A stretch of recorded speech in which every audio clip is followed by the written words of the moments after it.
आदरणीय प्रधानमंत्री जी के लिए सारा देश ही उनका परिवार है। इसकी झलक भी हमें उनके उद्बोधन में आज देखने को मिली, जब उन्होंने बार बार देशवासियों को संबोधित करते हुए परिवारजन कहा। आदरणीय प्रधानमंत्री जी ने देशवासियों को 3 गारंटियां भी दी। पहली कि 5 साल में भारत दुनिया की तीसरी सबसे बड़ी आर्थिक महाशक्ति बनेगा। दूसरी ये कि शहरों में किराए के मकानों में रहने वालों को बैंक लोन में रियायत मिलेगी। और तीसरी कि देश भर में 25,000 जन औषधि केंद्र खोले जाएंगे। हम जो भी करेंगे, जो भी कदम उठाएंगे, जो भी फैसले लेंगे, वो अगले 1000 साल तक अपनी दिशा निर्धारित करने वाला है।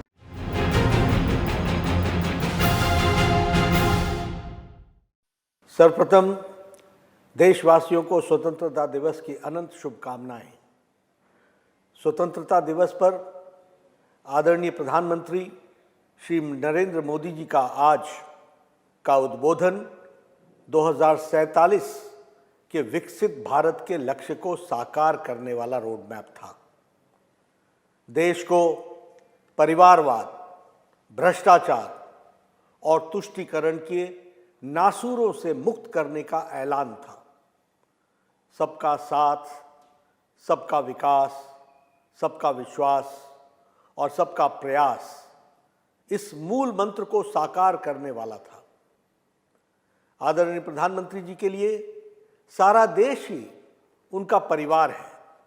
इसकी झलक भी हमें उनके उद्बोधन में आज देखने को मिली, जब उन्होंने बार बार देशवासियों को संबोधित करते हुए परिवारजन कहा।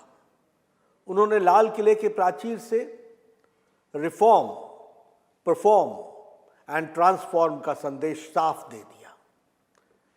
आदरणीय प्रधानमंत्री जी ने देशवासियों को 3 गारंटियां भी दी। पहली कि 5 साल में भारत दुनिया की तीसरी सबसे बड़ी आर्थिक महाशक्ति बनेगा। दूसरी ये कि शहरों में किराए के मकानों में रहने वालों को बैंक लोन में रियायत मिलेगी।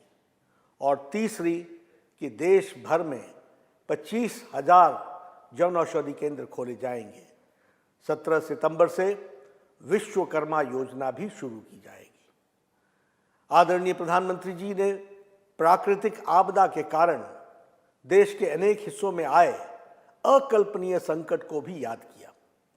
शांति की ओर बढ़ रहे मणिपुर का भी जिक्र किया और विस्तार से इस बात पर भी चर्चा की कि किस तरह 1000 साल के गुलामी के बाद देश संवर रहा है। उन्होंने कहा कि विश्व भर में भारत की चेतना के प्रति, भारत के सामर्थ्य के प्रति एक नया आकर्षण, एक नया विश्वास पैदा हुआ है। ये प्रकाश पुंज भारत से उठा है जो विश्व अपने लिए ज्योति के रूप में देख रहा है।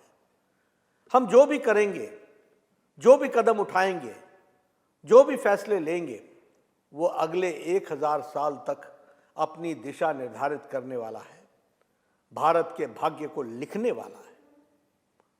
आदरणीय प्रधानमंत्री जी का उद्बोधन देश के लिए कुछ कर गुजरने हेतु युवाओं को आंदोलित करने वाला था। आज हमारे पास डेमोग्राफी, डेमोक्रेसी और डाइवर्सिटी की त्रिवेणी है। ये तीनों मिलकर देश के सपनों को साकार करने की क्षमता रखते हैं। निश्चित ही इस युग में हम जो भी करेंगे, जो भी कदम उठाएंगे, एक के बाद एक जो भी निर्णय लेंगे, वो देश को स्वर्णिम इतिहास को जन्म देगा। हमारी युवा शक्ति न सिर्फ भारत बल्कि पूरी दुनिया की जरूरत को पूरा करने वाला सफल होगी। जब उन्होंने युवाओं को आह्वान करते हुए कहा कि नीति सही, रीति नहीं, गति सही, राह नहीं। आज मुझे बड़ा आश्चर्य हुआ। मुझे ये 23 तारीख को सारे पटना में ये गलबाइयां कर रहे हैं, गले मिल रहे हैं, मुलाकात कर रहे हैं। मुझे अपने बचपन का दिन याद आ गया मेरी पढ़ाई लिखाई पटना में हुई, मेरा जन्म पटना में हुआ, मैं वहां पर मैट्रिक का विद्यार्थी था। यही लालू प्रसाद यादव पूरे 22 महीने जेल, कांग्रेस की इंदिरा गांधी, राहुल की दादी ने इसको जेल में डाला था। यही नीतीश कुमार पूरे 20 महीने जेल की शिक्षों के पीछे कांग्रेस पार्टी की इंदिरा गांधी ने डाला था, यही राहुल गांधी की दादी ने डाला था।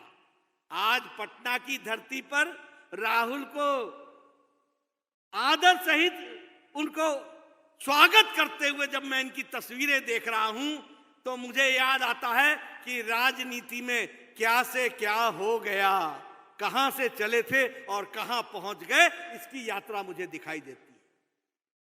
मैंने देखा अभी अभी पता चला कि उद्धव ठाकरे पटना की धरती पर लैंड कर गए। ये हिंदू शिवसेना, ये हिंदुओं की बात करने वाले, इनके पिता हिंदू सम्राट बाला साहब ठाकरे कहा करते थे कि मैं शिवसेना को कांग्रेस नहीं बनने दूंगा, अगर कांग्रेस से हाथ मिलाना पड़े तो मैं अपनी दुकान बंद कर दूंगा। आज बाला साहब ठाकरे सोचते होंगे किसी और ने नहीं, उनके बेटे ने ही उनकी दुकान बंद कर दी। कार्यालय का उपयोग स्ट्रैटेजी बनाने के लिए करना चाहिए, तैयारी करने के लिए करना चाहिए। हम एक ऐसी पार्टी है जो आइडियोलॉजिकल बेस्ड है, वैचारिक पृष्ठभूमि पर हम खड़े हैं। मैं बार बार लोगों को बोलता हूं, देखो अगर ये विचार नहीं होता ना तो हम इतनी बड़ी लड़ाई नहीं लड़ सकते थे, और सब लोग मिट गए, समाप्त हो गए, और जो नहीं हुए वो हो जाएंगे। रहेगा तो फिर बीजेपी रहेगी।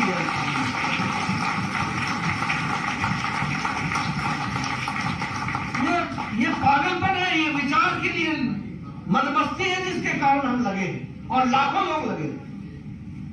कुछ नहीं मिलता है, कुछ नहीं मिलेगा, तब भी लगेंगे। अब याद कीजिए ना, जनसंघ के दिनों में कभी सोचा था? मैं आपको ऐसे 100 परिवार भारत में गिना सकता हूं जिन्होंने अपनी जमीनों को बेच करके हर चुनाव लड़ा और जमानत बचाते हुए आज कमल के निशान को यहां तक पहुंचाया है। इस बात को हमको समझना है।